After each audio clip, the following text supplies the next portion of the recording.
Good morning. Welcome to all participants today.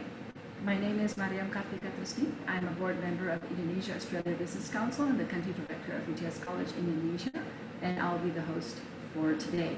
Today, you're here for the virtual panel discussion, The Digital Economy as Engine for Economic Recovery Perspectives from Indonesia and Australia. Welcome.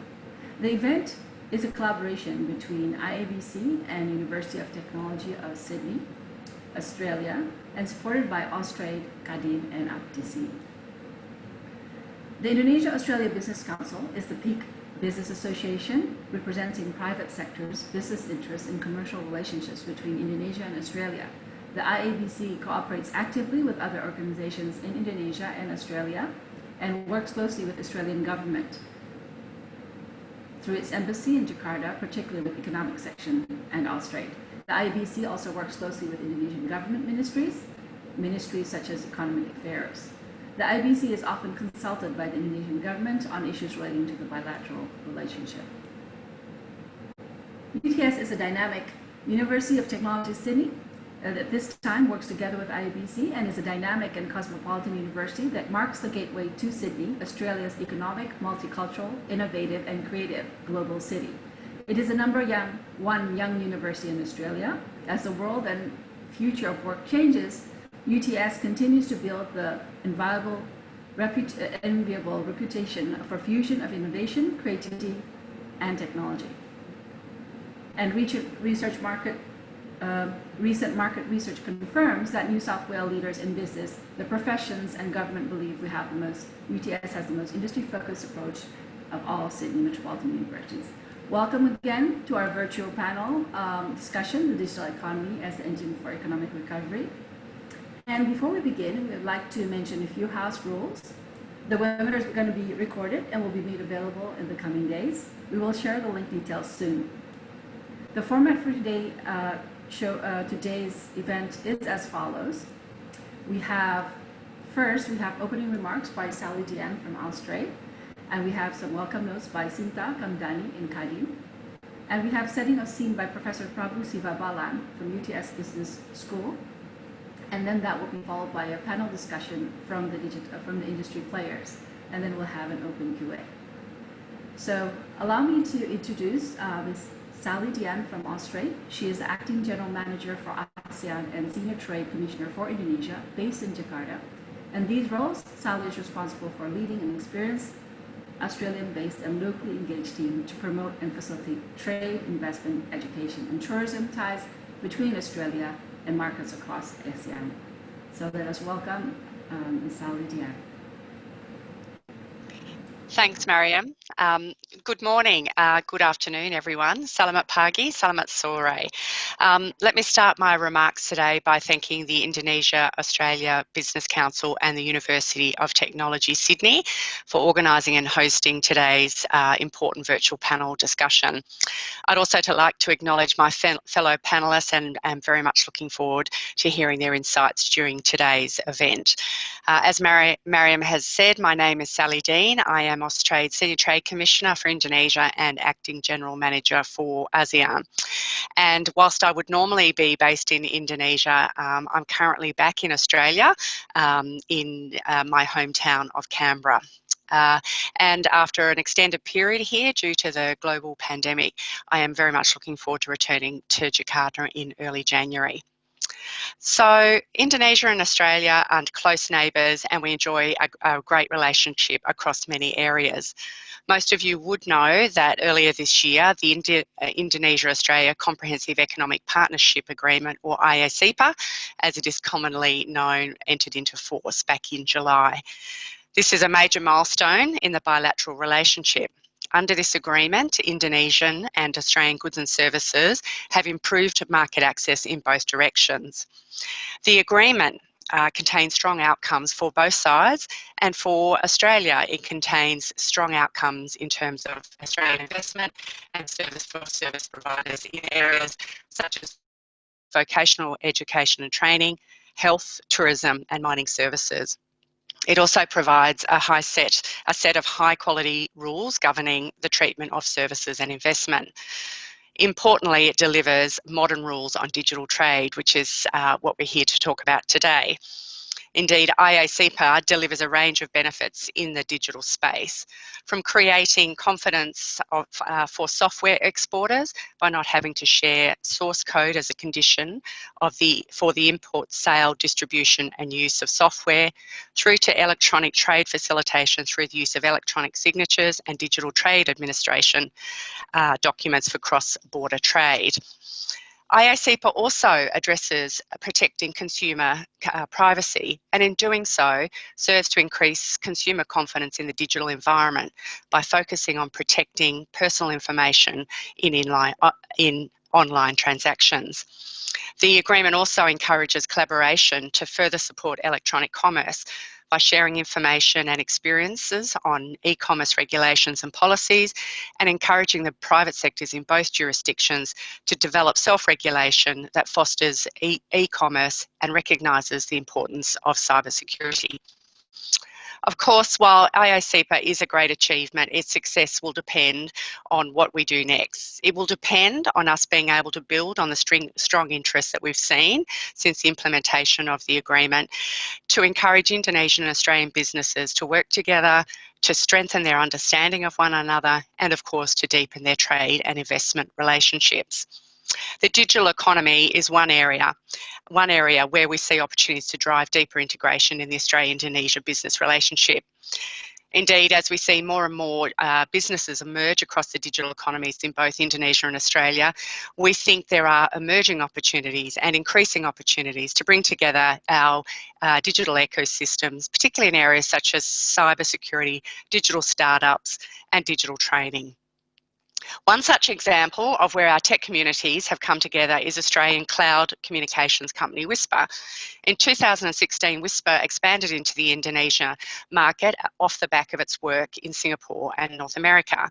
They work closely with Telstra's Indonesia JV business Telekom Telstra to penetrate the Indonesian market, and in 2018 received investment from Telekom's venture capital MDI. The company has since listed on the Australian Stock Exchange and is working with a range of companies such as Coca-Cola and Disney, and is also supporting Australia's COVID response. Another example is Red Piranha. Red Piranha is a fast-growing Australian cybersecurity company. By bringing together multiple cyber activities into one platform called Crystal Eye, Red Piranha has built a highly competitive technology suite that helps organisations to protect themselves from cyber attack.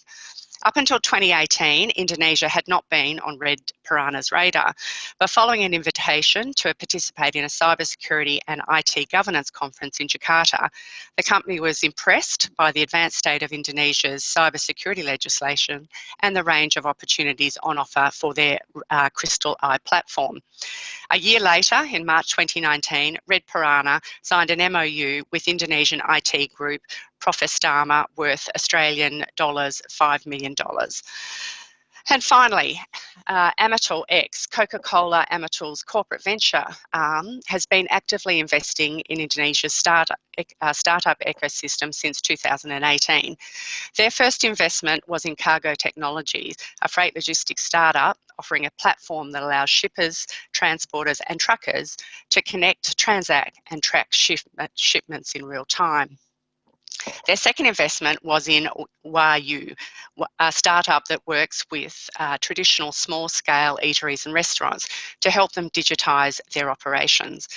Amatil X also runs the Amatil X Academy, an accelerator which builds entrepreneurial capability in its workforce and connects them to the startup ecosystem.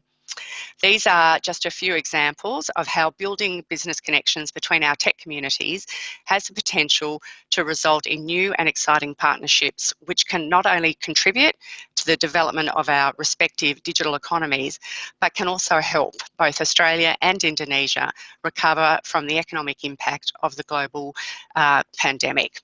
So I have no doubt that today's speakers will have many more insights and stories to share on how we can strengthen connections between our digital economies.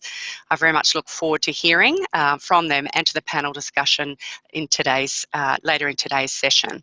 So on that note, I'd like to hand back to Mariam so we can get underway with hearing from today's expert panel. Thank you. Thank you. Thank you very much, Sally Deane, for the insightful opening remarks on the digital economy and its role between Indonesia and Australia. I'd like to now introduce the next speaker from KADIN, Ibu Shinta Widjaja Kamdani, who is a Deputy Chairperson of the Indonesia Chamber of Commerce and Industry for the period of 2015-2020. And she is also the CEO of Shinta Group and also was named one of the 50 most influential Asian women by Forbes Asia magazine. So without further ado, please welcome Shinta Ibu Shinta Widjaja Kamdani. Thank you, Mariam.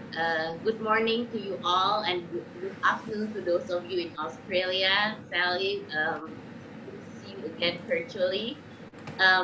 Thank you for the opportunity to be included in this auspicious occasion, and I would like to welcome you all. I think this time I would like to perhaps share a little bit, besides just welcoming you, the business perspective on behalf of the Chamber of Commerce and Indonesia on how actually digital economy can be the engine for economic recovery. So I would like to start with sharing some slides. Next, we all feel how digital economy floating in various aspects of our lives. Ever since the pandemic, no one can really pinpoint how much it can be an engine of growth that can help us to recover. In the interest of time, I summarize here why digital economy is a noteworthy engine in both Indonesia and Australia.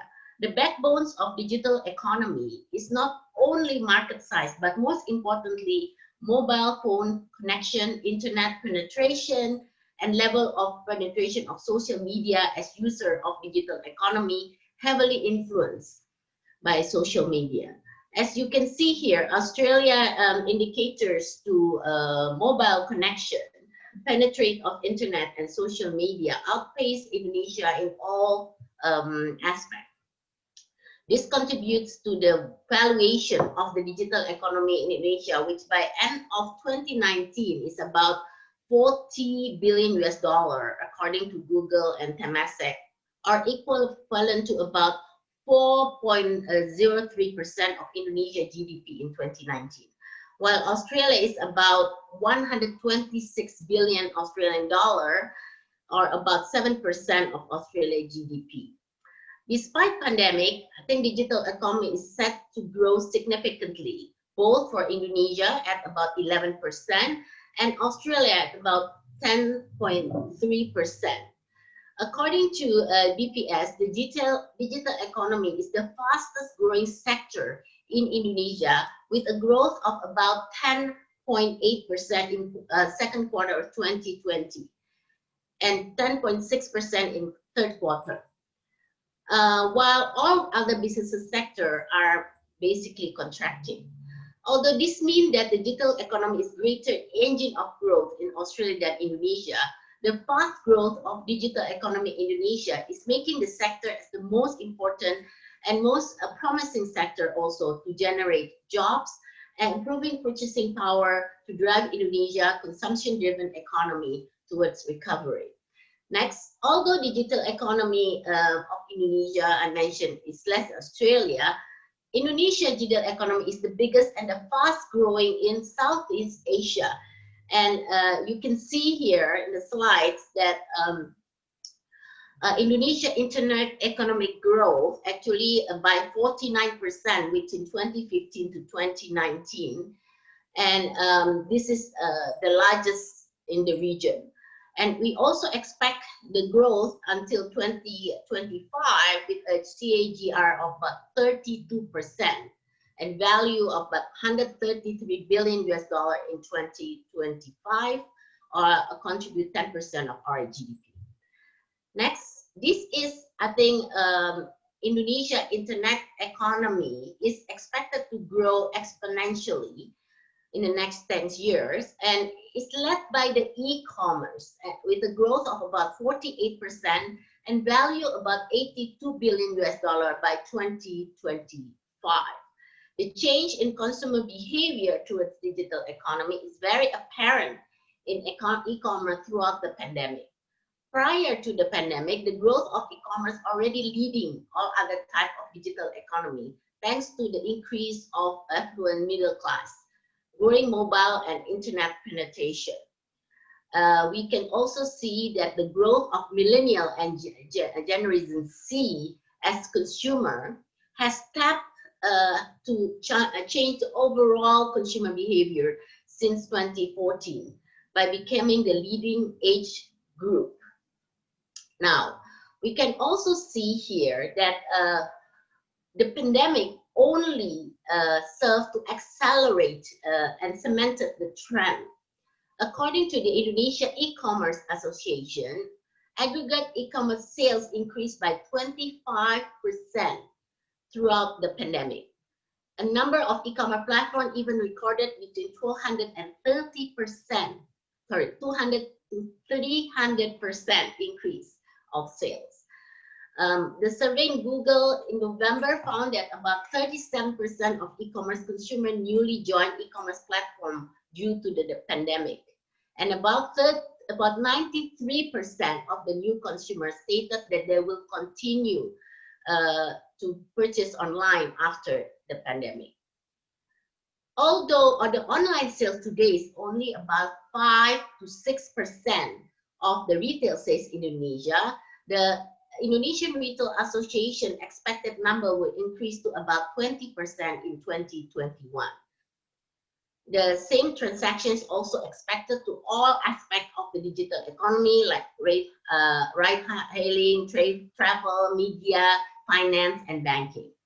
Now, this last slide is the most important. With the huge and solid potential in Indonesia's digital economy, how can Indonesia and Australia be a powerhouse? And how can Australia tap into Indonesia's digital economic potential? I would like to split this into 3 big parts that the IASIPA already give us the framework to work together efficiently. First is the access to technology, and second is servicing the unbankable, and the important part is the tech savviness. Now, if we look at the tech education cooperation, it's highlighted because it will be the main discussion for this panel later. Under the IASIPA, the big scenario for education cooperation is not only to invite education investment from Australia or improve the quality and pool of Indonesia's skilled labor, but also to create a joint R&D technology innovation, which include support for universities to promote, finance, or initiate startup from the products and services innovation made in the universities. The second, there is an entire chapter in IASIPA on telecommunication to create certainty and market access commitment in telecommunication investment between Indonesia and Australia. This includes both telco infrastructure development, telco services investment. The schedule of commitment also allows for facilitation of foreign workers in the sector upon the investment. This is on top of Indonesian government existing framework and policy on infrastructure investment, incentive, and facilitation. As you know, Indonesia has also just ratified the Omnibus Law, and this will be a way to also improve investment climate in Indonesia. Like telco, there is also a special chapter of commitment on financial services between Indonesia and Australia, in which Indonesia ratchet all market access for investment in financial services in Indonesia, including banking, insurance, and fintech, allowing cooperation in blockchain technology and big data management.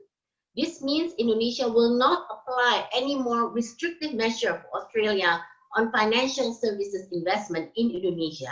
And if Indonesia relax the current regulation, Australia will be automatically benefit from it. In addition, the ESIPA cooperation on financial services also includes exchange of semi-skilled and skilled worker in finance under MOU skill exchange. This can be used by Australian bankers to learn about Sharia banking financing in Indonesia, and similarly, Indonesia can upgrade the skills of Indonesian bankers through the exchange.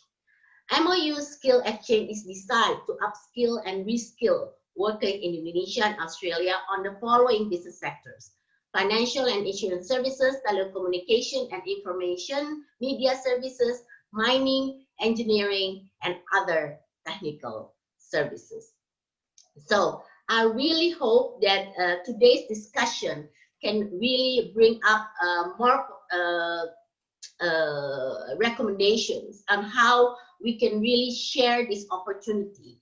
And as the potential in Indonesia in digital economy is very solid and immediate, I hope that also we can grab the momentum and take immediate action to tap into this opportunity that I present today. Thank you very much. Thank you very much, Ibu Shinta Kamdani, for very comprehensive information on the digital economy. Thank you so much. So now we're going to move on to setting a scene by Professor Prabhu Sivabalan, who is Associate Dean External Engagement for UTS Business School. And he will also share his experience in working with telehealth in New South Wales. So let us welcome Professor Prabhu Sivabalan. Thank you so much, Mariam. It's a privilege to be here and to address this audience. Like Mariam before me, I wish, and Sally before me, I wish a very enjoyable and selamat pagi to our Indonesian friends, and a very good afternoon to our Australian friends. So the topic of my presentation today really is to follow from Sally and Shinta's very good presentations to really set the scene for digital economy interaction between Australia and Indonesia in more operational ways, and to suggest paths forward that we might not think about every day, but which can have significant value, not just economically, which is very important, of course, but also socially, which I'm sure is the bedrock of much economic success to begin with. And so with that, I'd like to talk about the broad relationship between both our nations from a digital technological perspective. Of course, it almost feels now like we are speaking, a truism in saying that there is a digital technological boom. That much is self-evident and obvious.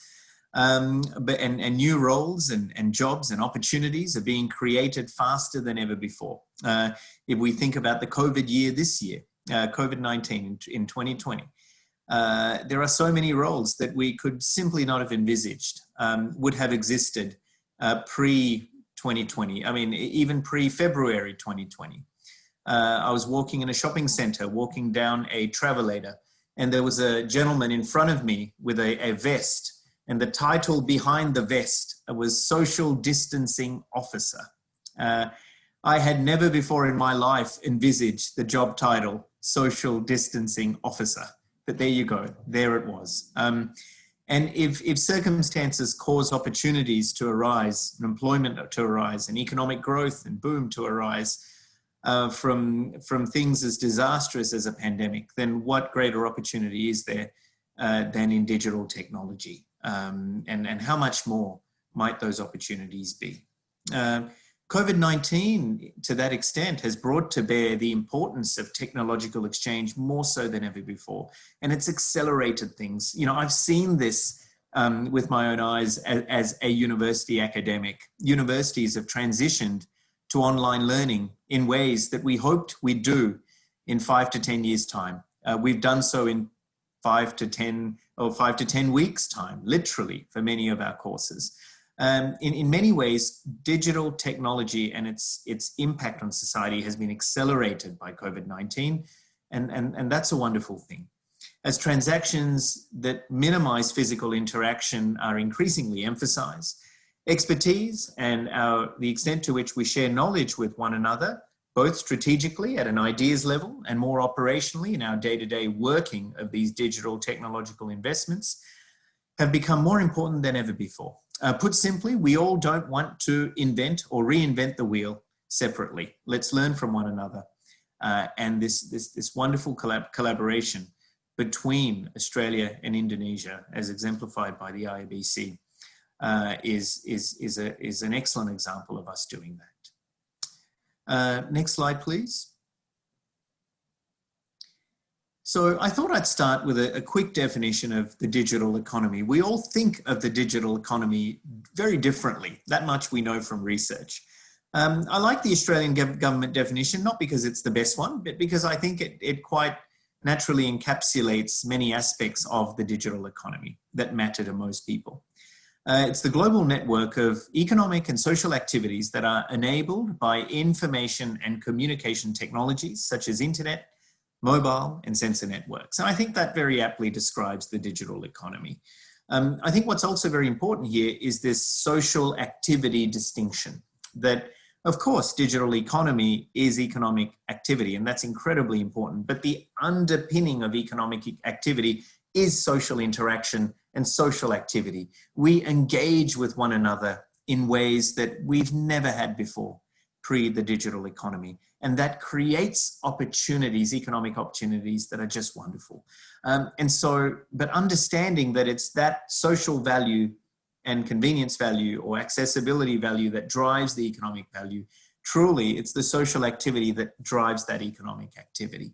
And so these can span any sector, from medical to manufacturing. It can affect all types of organizations. And I'm going to speak more specifically about how Australia and Indonesia can cooperate in ways that we may not think of, and therefore increase our engagement with one another in the digital economy space. Next slide, please. Next slide, please. Thank you. We know that geography is less important than ever before, but geography still matters. The regional interests of Australia and Indonesia are the same. And of course, our economies are increasingly intertwined. Two-way trade in goods and services in Australia in 2019 was worth, between Indonesia and Australia, was worth 17.7 billion Australian dollars, around 11.3 of that for goods, and the balance 6.4 for services. Goods trading, Australia supplies Indonesia generally agricultural products, and Indonesia supplies Australia crude petroleum and manufactured goods. Now that is a large chunk of what we do for each other. It's not the full spectrum, but it simply encapsulates the nature of our relationship.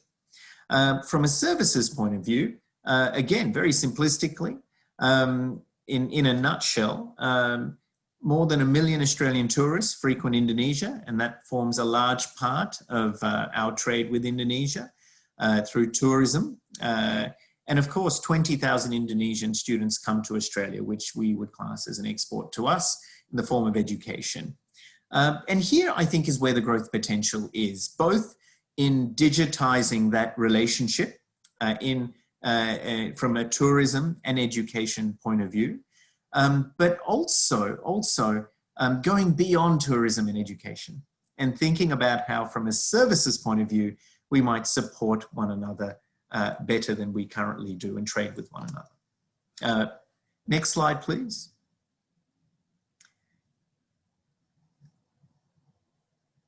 So we know that from Indonesia's perspective, Australians would very much want to invest in Indonesia because the Indonesian digital economy, frankly, is expected to grow from $27 billion US in 2018 to $100 billion US as an estimate in 2025. Now, by any ranking, that is phenomenal growth. And of course, where growth like that exists, investors want to be a part of that process. And for that reason alone, any Australian investor or participant should wish to want to play a role in advancing Indonesia's digital economy. What's particularly compelling, I think, in Indonesia, and a stat that's often forgotten in many aging Western economies, is that approximately half the Indonesian population is under 30. And this is a very strong demographic bedrock upon which to launch any digital economic engagement. So if you have folks under 30 years old, and increasingly folks from all ages are engaging with digital economies, but if you have folks 30 who account for half your population, chances are you're going to have very natural high engagement with digital technology enablers like social media, mobile devices, etc.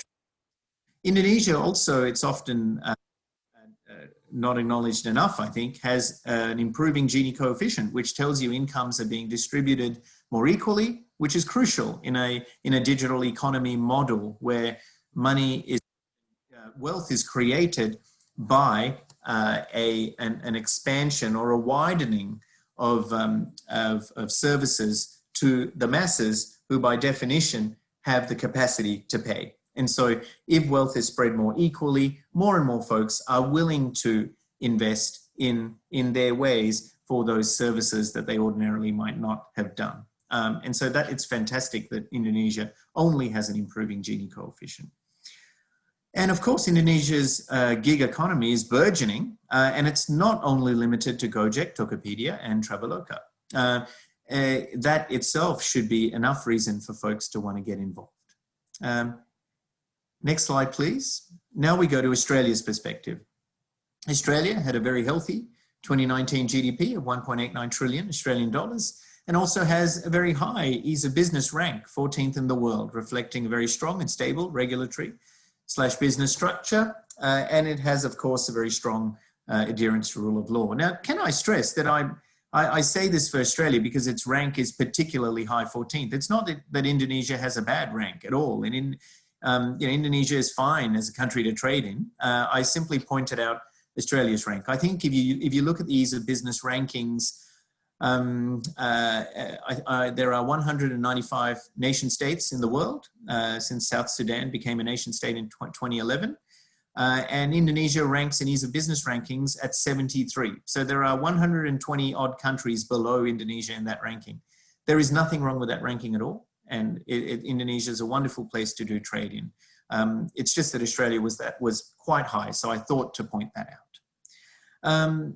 Australia, of course, has a very strong agricultural sector with strong capacity through land, just the physical capacity to deal in the stuff of agriculture, and expertise also to scale agriculture in ways that many other national economies simply cannot. And in an increasingly populated world, that's a wonderful natural advantage that will never go away. Also, I think Australian organisations have very strong expertise and knowledge transference potential in digital economy spaces, from that background technical knowledge expertise point of view. So if you look at firms like Atlassian, Computershare, the REA Group around real estate and related investments, as well as Xero from a software point of view, accounting software, these are often bedrock applications, if you like, for all organizations. So they have scalability and great growth potential. And our friends in Indonesia, if you're Australian organizations, you will find that there is wonderful potential for collaboration for both to benefit from that point of view. Also, Australia has a very established fintech sector that is highly disruptive and is only growing. And I say disruptive in that innovation way, in a very positive way. The next slide, please. I'd like now to focus on areas where we can collaborate beyond the obvious or beyond what we might naturally gravitate to. And the area I'd like to touch on is virtual health. I think there is incredible potential for this, both via the private sector and the public, and for our governments to interact. We know Australia is a world leader in the delivery of virtual health, and its competency and ability, its capacity to deliver virtual health is only growing. Australia is the 6th largest country in the world by area, and Indonesia is 15th out of 195. Now, these are both very high-ranking countries for area, and therefore we have this general demographic distribution problem, population distribution problem, where we have pockets of large populations. We have our Sydneys and our Jakartas and others, of course. And we then have quite geographically dispersed collections of rural communities that are often quite hard to reach to and therefore care for, to be cared for. This therefore presents an opportunity for virtual health investments that are potentially economically desirable, but equally importantly, socially desirable. And I know from the UTS Business School's point of view and the broader University of Technology, Sydney, we care very much for social justice being intertwined with economic development. Australian jurisdictions really are quite developed in their engagement with virtual health technologies. And I thought to give you this example of that.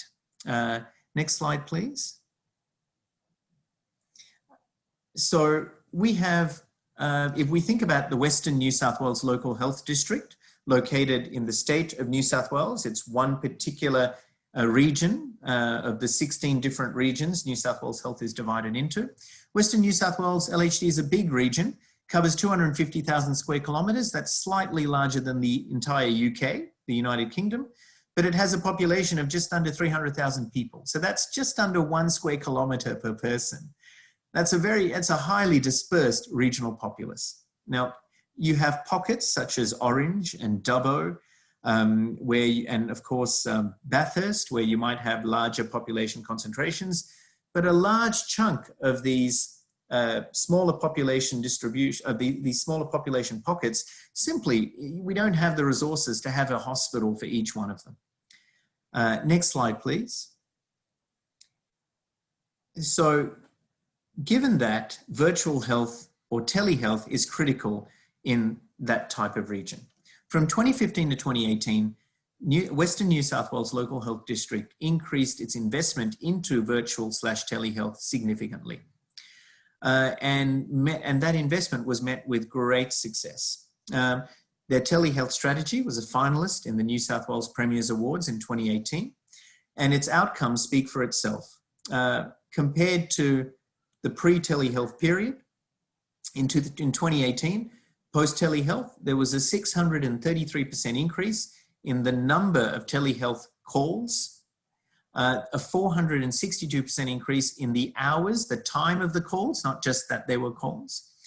And these weren't just audio calls, these were also extended to video calls. So for folks who worried about streaming and our ability to actually, visually interact with people in rural areas, well, if there were problems there, folks would not have used it. But we managed to make it work. It was a 393% increase in web-based video calls and a 463% increase in web-based video call hours, not just calls, but the hours of the calls, a potentially stronger metric. Patients cited that they welcomed the reduced need for travel, as well as, and doctors were equally happy that they did not have to travel. Now, of course, if you need an operation, we will helicopter out to you and take you to a hospital. Of course, you can't do that virtually. At least now, you can't. But for many other interactions where checks with diagnostic indicators, tools, simple medical devices that could be held locally for doctors to visually watch patients, give them a diagnosis with the help of those very simple devices, prevented doctors from having to travel hundreds of kilometres, and cost savings allowed Western New South Wales Health to deliver health services in better ways in other districts. And so this was really a wonderful outcome. Now, if I come now towards the end of my presentation, the next slide, please.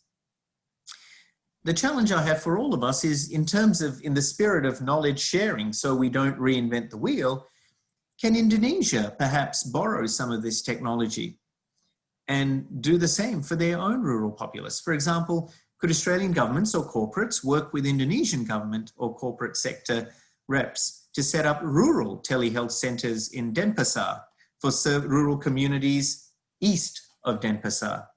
Could we perhaps expand telehealth facilities in Balikpapan to service communities in Kalimantan?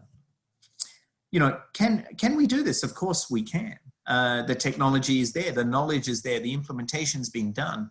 By sharing knowledge, we can create fantastic economic opportunities, going back to that digital health definition, which is not just economically prosperous, which is a wonderful thing, of course, but is also socially critical and value adding. And so we bring everyone along.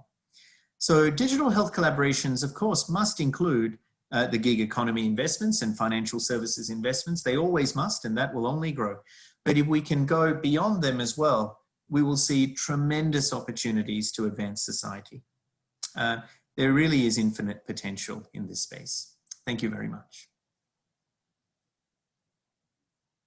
Thank you very much, Professor Prabhu. That was a good start for setting of scenes for our panel discussion just now, going forward.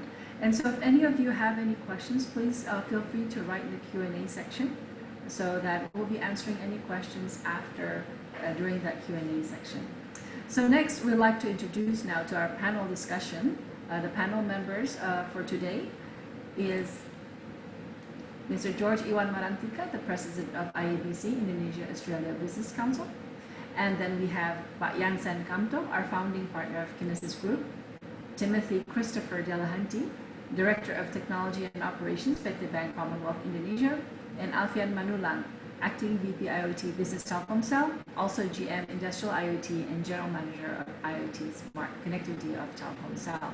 So let us welcome all of them, and we'll have some discussion about how their role is in the digital economy and what their suggestions are in potential collaborations between Indonesia and Australia. Hello, Tim. Hello, welcome to the panel. And also yes, we have... morning, good afternoon. Yes, and Bapak George, maybe we can have all your videos on.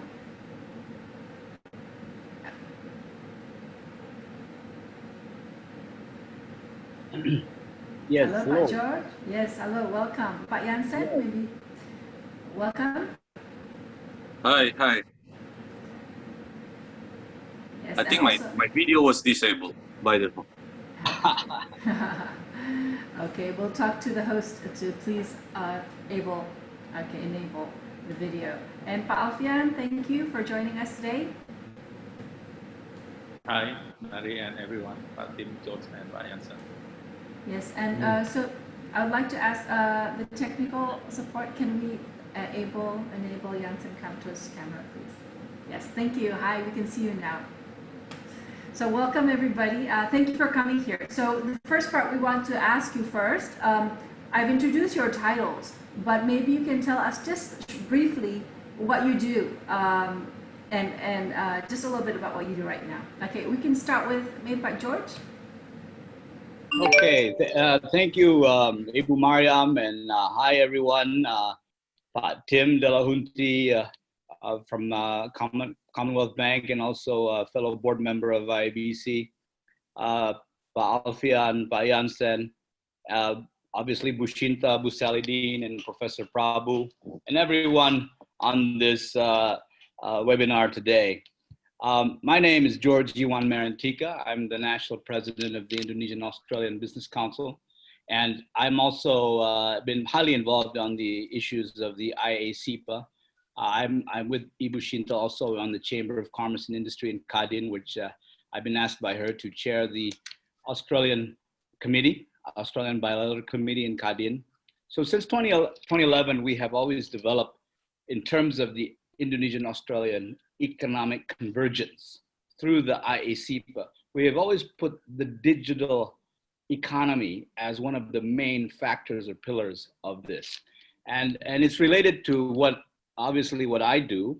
I'm in the education background, and our framework within this collaboration between Indonesia and Australia, which was much mentioned by Ibu Deane, is how you connect the whole ecosystem of the digital economy between Indonesia and Australia.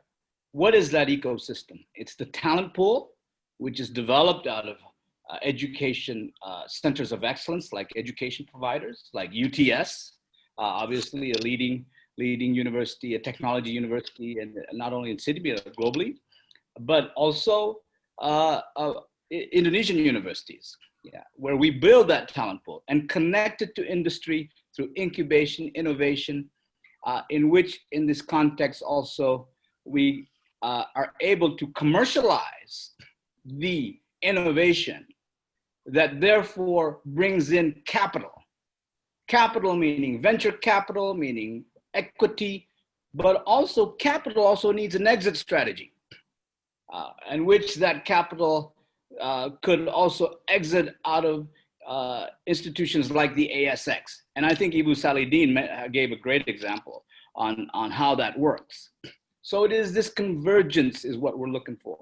And I'm personally a little bit involved in some digital companies. I'm on the board of an e-commerce platform called TAP, which is now achieved over 150,000 what we call micro entrepreneurs throughout Java, or they're micro merchants. And it's 100% invested by Australian investors. So it is probably one of the leading pioneers of e-commerce from an Australian investor perspective. And it's been around for 6 years.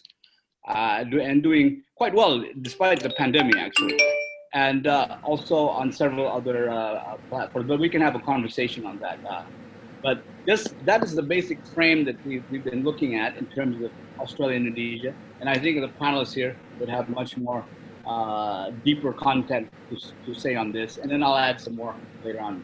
Thank you, Bumari. Yeah, thank you so much, Pak George. And then we also have our panelists. I think Pak Yansen, Kamto, he's also very active in the digital economy on a different front, perhaps, but also UTS alumni. So welcome, Pak Yansen.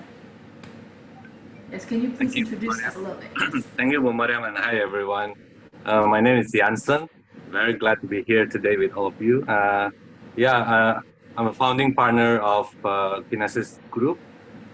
We are an early stage venture capital firm based in Jakarta. We invest in all sectors, agnostic of stage and also verticals. But I am particularly interested, very passionate about education technology, healthcare technology, like what Professor Prabhu mentioned. And we also did some investments in lifestyle and entertainment sectors. Wahyu, the Warung Makan, the micro restaurant digitalizations app that mentioned by Ibu Sally, was also invested by us. We were also the early investors of Genius Education. And then previously, I started an accelerator called Digitaraya. Digitaraya partners with Google Launchpad and Google for Startups in Indonesia. So very much excited and looking forward to the discussions today and hope to learn from all of you as well. Thank you.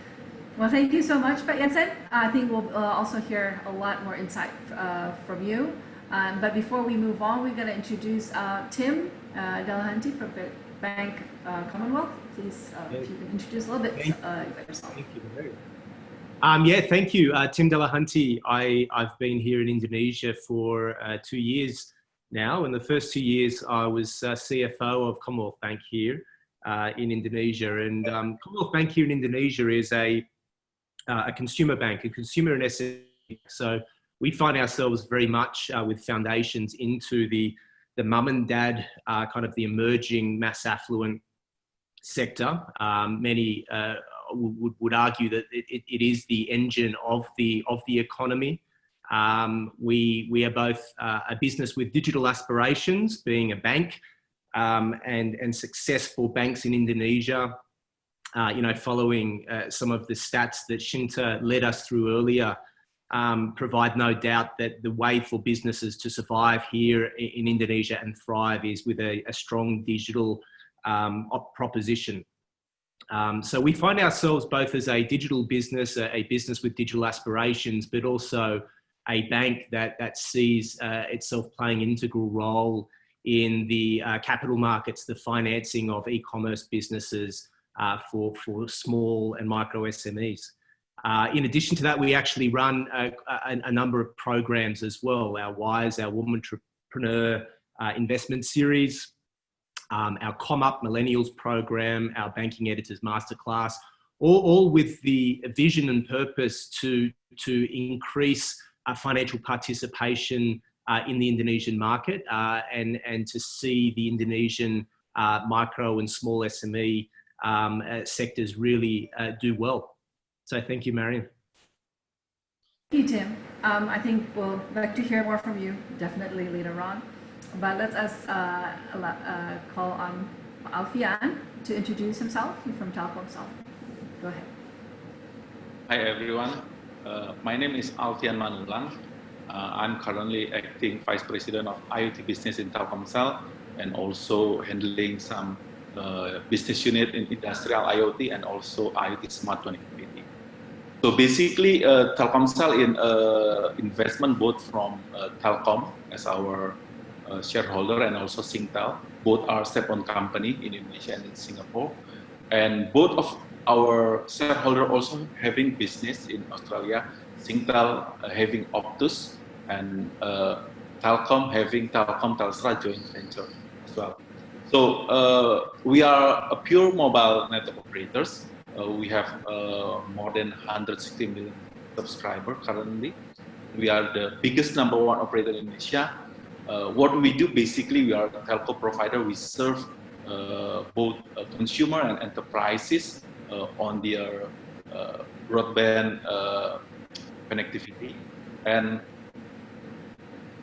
we serve not only connectivity, but we also move up to the value chain. So we serve some services as well, digital services, both on consumer and also on enterprises.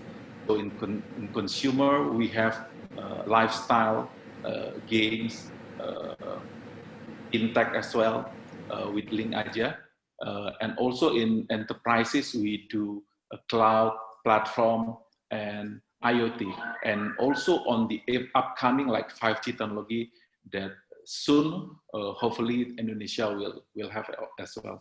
So we serve all the in connectivity, we serve all the needs from all vertical industry segment. In digital services, we serve on like transport and logistics, industrial, mining, and retails. That's currently what our focus.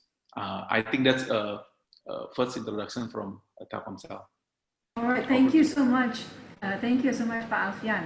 I think we can see that we have such a diverse group of speakers in the panel from different sectors.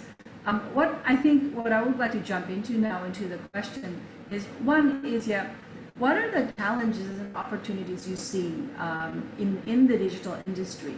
And also, how do you see, based on experience, tell us, how do you see the digital economy actually supporting the economy growth and recovery at the moment? How do you see it from your experience at the moment? So who would like to start? Yansen, would you like to start there? Okay, thank you, Mariam. Yeah, I mean, like we all see it already. I mean, the pandemic's only accelerate the digital adoptions. I mean, yes, it's also opened up a lot of opportunity when it comes to economic recovery. I see it firsthand with one of our investment, which is Genius Educations, that provides 80,000 online education videos on the platforms. The growth has been tremendous. The growth has been amazing, and the most important, it has enabled a lot of online learning, not only in big cities like Jakarta, but also smaller rural cities and even in the villages. Yes, infrastructure is one thing, but with the huge coverage of Telkomsel, as we all know, that I think internet penetrations has gone into a more and more smaller places, like in the kampung area, but also what we need to encourage is really the more entrepreneurial spirits by the Indonesians, and what we also need to see is more capital inflow from like Australia. I really think Education is the number one sectors that we are prioritizing in terms of investment in this country. But healthcare is also gaining a lot of momentum. But we will never also leave behind those existing sectors that being badly hit by the pandemic. For example, travel. Travel is recovering soon. We foresee there will be more and more investment when it comes to travel-related startups in this part of the world. But again, my personal favorite is always lifestyle and entertainment. With the increasing maturity of infrastructures in terms of e-commerce in this part of the world, as well as the customers' confidence and trust when it comes to digital payment, we see that people want to spend more in digital, and people want to have more self-indulgence in this moment, and then that's why we see a lot of interest, a lot of spike in areas like gaming, esports, skincare, and also F&B. So a lot of opportunity, but what we need to build together is really the optimisms, the spirit to actually rebuild the economy, to recover the economy, and to encourage more people to participate in this collaborative digital ecosystem.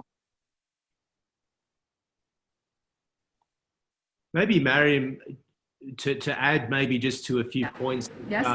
Yansen has raised there. We often look at digital as being a means in which to lower barriers to entry, and there's absolutely no doubt there at all. Digital creates a more level playing field with lower capital requirements to enter a market and participate as an SME, for example. One thing though, and I think this plays into education, but it certainly plays into financial access, is that sometimes the barrier to accessing is more emotional than physical. And we talk about, we talk about the access through the stats that Shinta walked us through, 272 million, a population of 272 million, a very large percentage of penetration when it comes to mobile access, and then social media access and active engagement. Now, that says to me that people are digitally equipped. What it doesn't say, but I think there is a subtext to that says that people are using digital to become more emotionally connected and gain emotional access to services that perhaps may not have been so accessible before. And I look at education and casting my memory back to my first day walking into university in the University of Wollongong, in a very kind of, I know George is nodding because he spent some time in Wollongong. That was an emotional experience, even for me, being born and raised in Wollongong, knowing many of the people I was to study with. Now, I can't help but imagine the emotional barrier to access education for someone from the kampungs or from the remote kind of archipelago, and coming to a commercial centre or a town centre to study. I say that also from the perspective of financial access as well. To physically walk into a bank when you may be of very little means has a huge emotional hurdle to cross. And digital really helps break down some of these barriers, because no longer am I doing this as a physical act in an environment that isn't known to me. I'm doing it in the comfort of my own home, in my cost, in the place that is familiar to me. And I think it's something I wanted to highlight there, because I think that for education, for financial education, for health as well, the emotional barriers to entry is something that digital helps us overcome. Thank you, Tim. I think that's a very important point, talking about the emotional barrier, but also I think touching on the opportunities that Yansen mentioned earlier, and how that has perhaps had a relationship as well in creating those opportunities. But perhaps maybe George or Alfian, would you like to go on into the challenges and opportunities, or comment on what Yansen and Tim have mentioned? George? Yes. Okay, thank you. So I think, first of all, the challenges was exactly what Tim said. Yeah, we are an archipelago, so we 70% of our coverage is still, if not non-existent, or 2G. And then obviously the urban areas is 3G, 4G, and we're trying to move into 5G. But I've been involved with a platform called Supertext. It's a messenger platform, trying to serve the very rural areas. It was a hybrid 2G to 4G, 5G. And we see growth. We see growth in that platform. We've done telehealth, like what Professor Prabhu said, in the Asmat tribe of Papua, working with the University Gajah Mada in School of Medicine to provide telehealth for malaria eradication. So, but we see growth. So opportunities exactly is what Pak Tim and Bu Shinta and Bu Deane has been saying. There are very strong opportunities. And I can see the investments in digital will be very big in the future, meaning 2021. So there's a group called Pandi, if you've heard of it, Pandi. I've been working with them also. They're affiliated with ICANN, yeah, that's the dot. So Pandi manages the .id in Indonesia. And they've been tasked by the government to basically bring micro entrepreneurs into digitalization through the .id platform. I believe in Australia, you're .au, yeah. So that is that whole ICANN ecosystem. And so you will continue to see that growth, be it in micro or small.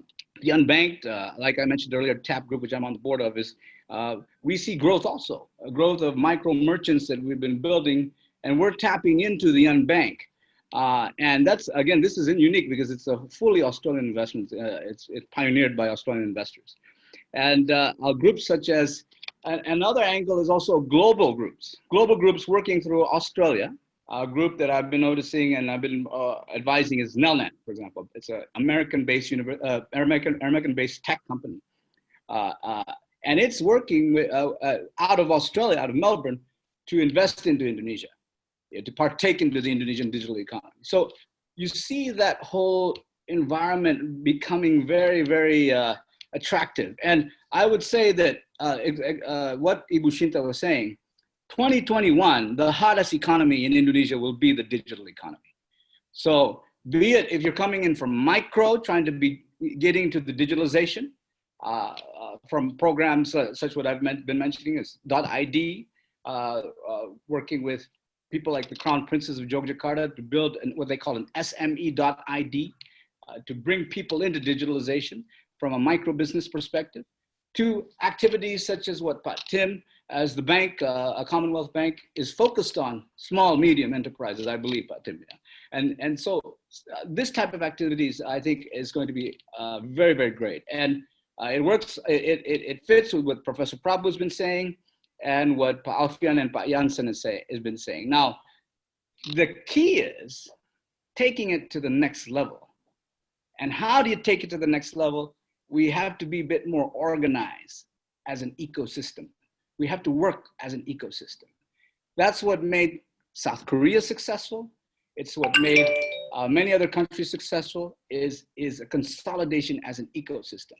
And this is what, obviously with Australia, we are trying to converge that ecosystem together because we are complementary economies in this perspective. So just in a nutshell, probably that's what I'd like to add to that. Right, thank you, George. I think that's just at that point about ecosystem and looking at the opportunities and challenges. I think we'd like to hear about from Telkomsel. I mean, they've been working directly in this business area of connectivity and startups and the technical. So could you explain maybe a little bit of what you're seeing as a potential opportunities or challenges even to the digital economy?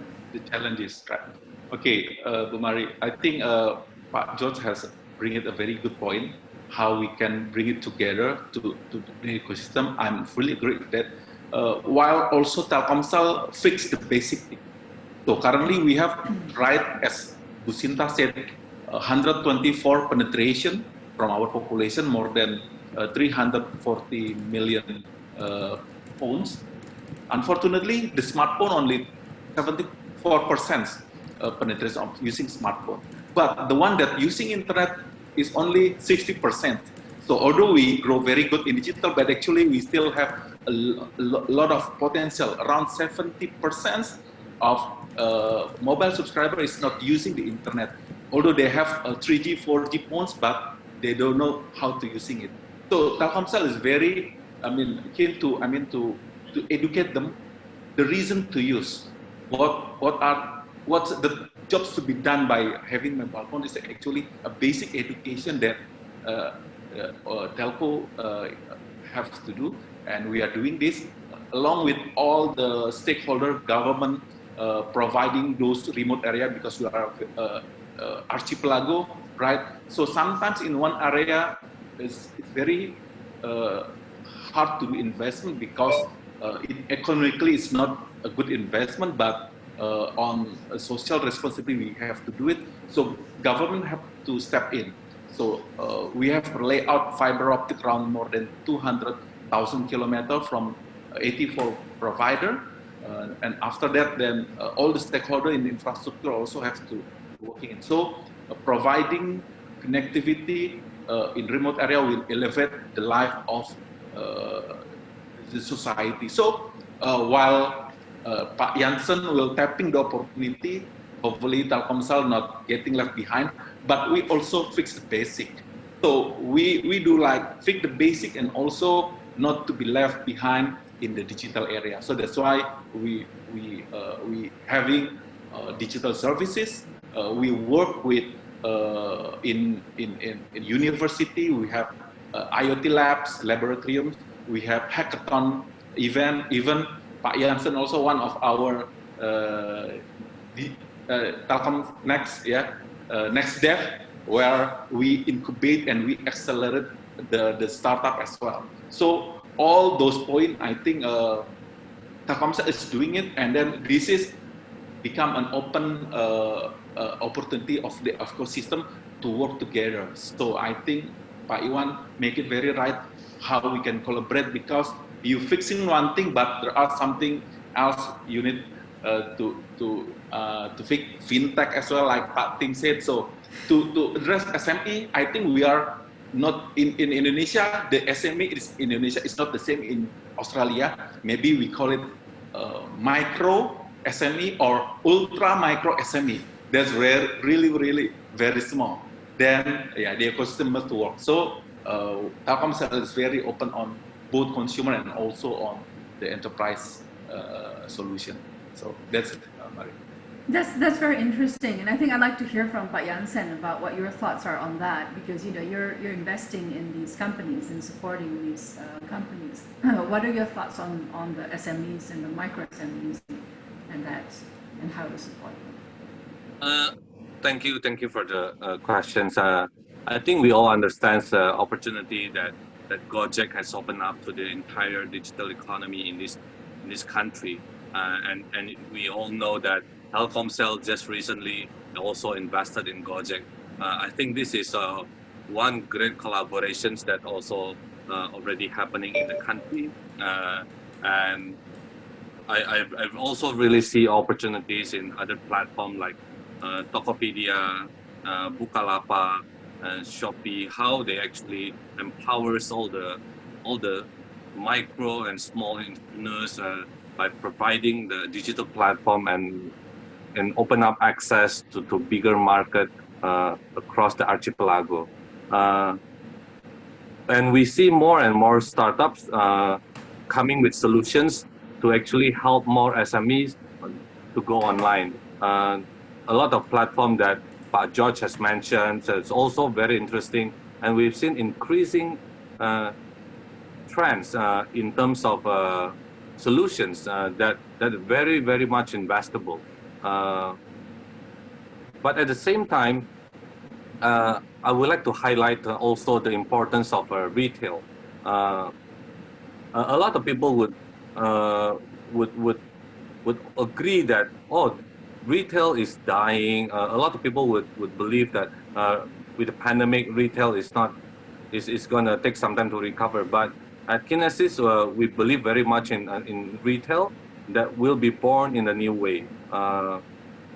As we have invested in one platform called Wahyu, it's basically empowering micro restaurant. In this country we call it wartegs, warung makan. In Jakarta alone, this warteg that has registered in our Wahyu platform has come to the numbers of 13,000 wartegs just in Jakarta and the surroundings only. The solutions that the first solutions that Wahyu creates to help this warteg to digitize is actually for them to order their supply chain through digital platform, but also but also helping this warteg, this micro restaurant to accept digital payments through the wallets and QRIS. I see a lot of opportunity when it comes to empowering SMB, but the most challenging part when it comes to empowering these these micro entrepreneurs is actually the educating them, hand-holding them with all these digital aspects. That kind of knowledge and knowledge transfers that is really needed, and it will take some time and will take some efforts that needed to be participated by everyone in the ecosystem, just like Pak Kim and Pak George had mentioned. And of course, a lot more opportunity can be opened up by Telkomsel through the Gojek collaboration, which also benefits a lot of our more digital players as well as startups and also the micro entrepreneurs. Thank you, Pak Yansen. Before the next section, I would like all of you to give your final thoughts on what potential collaborations between UTS, between Australia and Indonesia on the digital economy. But before that, I just want to ask one last question to Tim. And what do you see? I mean, I remember in some of our discussions you mentioned about some of the challenges from the actual backend and security aspects that you want to perhaps just touch on before we move on to the final thoughts. Yeah, sure, Mariam. And I think the point to make is that for every digital interaction that has a low level of friction and is highly convenient for the customer, also represents a potential point of leverage for an actor to leverage into your ecosystem in an unauthorized way. And I think that Sally mentioned some of the early success stories and ventures of Australian cyber firms into Indonesia. And I think this is an area that not only represents a great opportunity for continued partnership, but an absolute necessity because we look at, ease of digital transacting, the prevalence of data, huge volumes of populations, they are unfortunately all the recipes for cyber and information security issues, as much as they are opportunities for good business. I think that there is not just a technical aspect to this, but there's also a level of requisite knowledge that the proprietor, the MSME or the SME, or even up to the director level of the Tokopedias, the Bukalapak, etc., that must have a level of competency in the area of technology and cyber that perhaps was never required before. And I say this because I think one of the greatest, and I think Professor Prabhu mentioned in his very succinct definition of what a digital economy is, it's accessibility and convenience. And accessibility and convenience, unfortunately, is a trade-off, because high accessibility and greater convenience is also the leverage point for unauthorized actors. So that's kind of the word of caution that kind of counterbalances the discussion, and one of the key things that I think represent an opportunity for Indonesia and Australia to leverage off each other.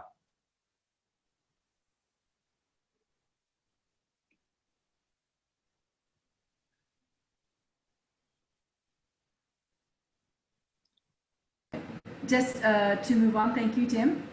So just after that, I would like the other speakers perhaps just to have a succinct summary of what you think potential collaborations are between Australia and Indonesia, and then we'll move on to the Q&As. We already have some question and answers set up here. So maybe Pak Alfian, what are your final thoughts? Yeah, I think the potential area of collaboration, since I do in IoT, especially in enterprises, So since Australia is much advanced in mining, agriculture, I think some of those use cases that I saw running in Australia is, I think that Indonesian will able to reap some of the benefit of those implementation, so that industry can increase productivity, saving costs, and also increase their OEE later on. So in other area like healthcare, I think it needs more collaboration on the regulatory, because healthcare is not an easy domain area since patient record and everything. So that's the area that bigger collaboration, but on private sector, I think it's straightforward. It's just like B2B business, engage where Telkomsel have access to both consumer and enterprise access as well, and we provide all those connectivity which become the part of the center of digitalization. So I think that's the area that we can collaborate. Okay, thank you, Alfian. And George, your final thoughts, just brief about what kind of collaboration that we can have between Australia and Indonesia. Yes. So I think the players in the game, if you might say, are already organically moving. We're moving already. But again, I think the opportunity with Australia is to orchestrate. So an ecosystem is like an orchestra. You need a conductor or a consortium of conductors to orchestrate a movement into really something what they call an economic powerhouse. So let's say the opportunity is the convergence of Australia and Indonesia to become an economic powerhouse. And I would have to say, what made India very strong, it was the convergence with the US ecosystem. The pipeline into the US ecosystem, so you have the backbone of Facebook, Google in India. What we would like to see is work with Australia to create our own pipeline and become an economic powerhouse in the digital economy. So I think that would be what the opportunity, and I think IABC, KADIN, and the governments, Austrade, the Australian Embassy, the Indonesian government, we can work together with people like UTS, education providers. Telkomsel is very influential. It's the biggest player in the game, in mobile. Yeah, so very, very influential with the technology providers, infrastructure providers, and so let's see if we can orchestrate an ecosystem together to bring this forward. Thank you. Okay. All right, thank you, Pak George. And finally, Pak Yansen, what are your final thoughts? Would definitely like to see more university to collaborate with UTS. I'm very much looking forward to connect a lot more university in Indonesia to university in Australia, especially UTS. And I would like to also welcome more investors, more VC firms from Australia to co-invest in Indonesian ecosystem, vice versa. At Kynesis, we definitely can invest in any startups based in Australia that have Indonesian angle. So definitely we would like to see more capital flowing around in these two countries, Indonesia and Australia. Looking forward. All right, thank you so much. So now we're going to the Q&A section. We have some already on live. One is, I'd like to ask Pak Alfian. Pak Alfian, there are 180 million people with limited access to infrastructure, services, and education. This means that to access the population of Indonesian archipelago, there needs to be developments to the digital infrastructure. How do you solve this challenge? What do you think? Yeah. Since Indonesia is mobile-first society, so there are some action plan that has been taken by the government. Since currently, I would like to give information and so on the plan of the switching off of 3G network by 2022. So because the user now fast migrating from 2G directly to 4G, so the capacity of 3G become very less than, I think, around less than 30% on next year and 2022. So the government would like to free up these resources and then to be used for the 5G generation. But 4G will be the main backbone. So telco operator will invest in 4G much more to to have the same coverage like 2G to around 99% of the population, and then the other rest of 1% will be covered by the GSR program in government through Bhakti. So they reach the outer, the remote area that government subsidize some of the infrastructure. So I think that's to be going on. And yeah, other than that, actually, the affordability of the device that's also become an entry barrier. So hopefully, the device ecosystem will be lowering down. Then actually, the people can have a purchase buying power to have those devices, and then we will provide later on the affordable internet access. I think that's the way we are working with the government as well. I hope that answers your question for that. And there now a question for everybody. They said that in the cities we have access to digital infrastructure, but the situation is different in rural areas, not to speak of the low rate of digital literacy. The digital divide still looms large. If this is not addressed, the social discrepancy between city dwellers and the rural area population will grow with potential for social unrest. Who would like to answer that first? What are your comments on that? Yeah, I'll answer that, but maybe probably Telkomsel could also answer that too, yeah, or you know, because I am involved in some of with a Swedish-based company in providing access to 2G, 3G hybrid in rural areas.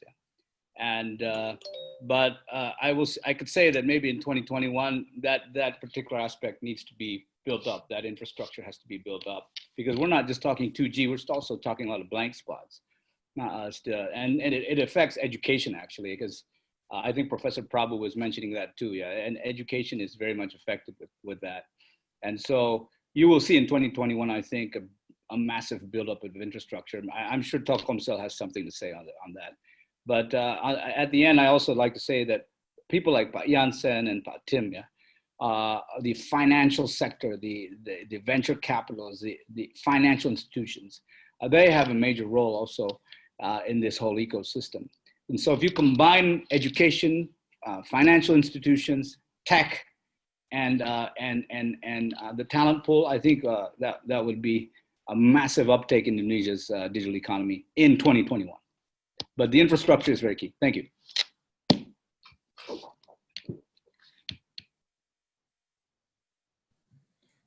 I might just, if anybody else would like to add to that. I might just add to that, Mariam. Okay, I think that is absolutely critical, and that's where I think we can get governments and corporates working more closely together. And that is not something that you can address overnight or even in a year. Building up infrastructure in rural communities takes time, but there are baby steps we can take. So, for example, telehealth. You know, often when we think digital economy, we think Gojek, Uber, that sort of, I need a mobile phone. It's typically a sophisticated device it's not just a simple mobile, but one that's sufficient enough that it can have an operating platform to launch an app, which already starts to introduce some cost barriers. But with initiatives such as telehealth, for example, what we really need is any form of telecommunication device that can connect one person to another person by audio. That is also, on some level, the expression of a digital economy. It might not be the ultimate expression where we want to be, but it's a step forward. So the only thing I was going to add to the question asked is I think it's an excellent question. I think it's not easily solved, but I think what's encouraging is we often define it by the nth degree, the ultimate expression of digital economy. But there are baby steps we can take that get us on the way, that are cost effective, that can be done in the short to medium term, and are very realistic, and which affect a wonderful social outcome. For example, the space of healthcare. But it need not be limited to healthcare, it can be any area. All right. With that, Professor Prabhu Sivabalan, we're going to end the Q&A section. So we'd like to thank everybody for participating as our panel speakers today. But as a closing remark, to summarize our discussion today, I'd like to welcome the President of Indonesia-Australia Business Council, Mr. George, untuk to speak on IABC's behalf. Oh, yes.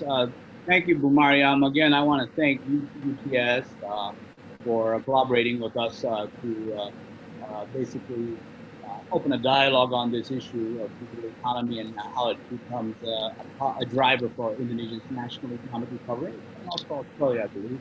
And obviously, we very much appreciate Professor Prabhu Sivabalan, the Associate Dean of the School of Business of University of Technology, Sydney. I've been to the beautiful campus, and it's now more beautiful, I think, with the renovations there.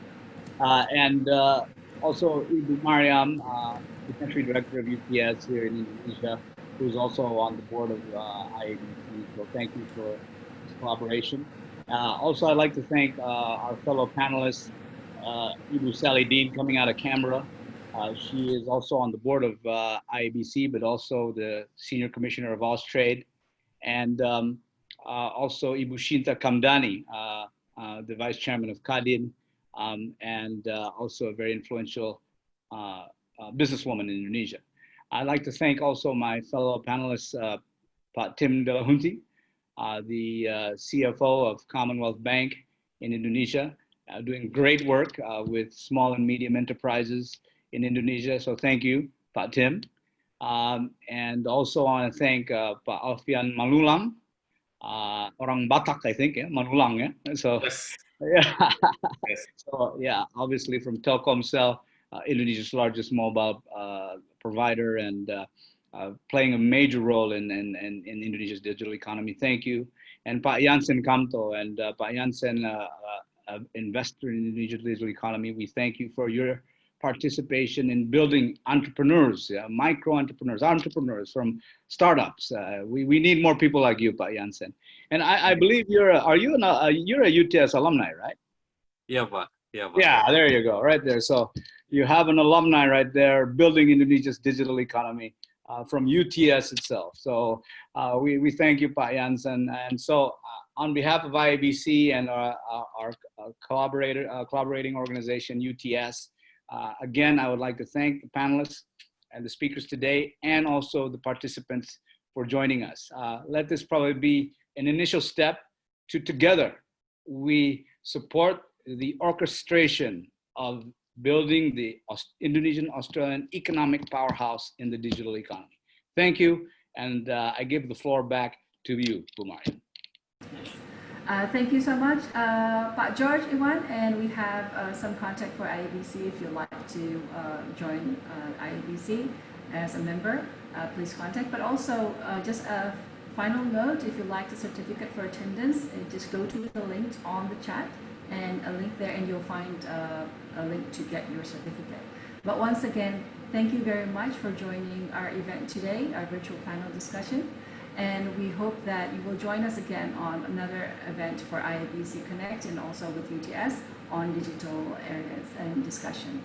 Thank you so much and have a good day.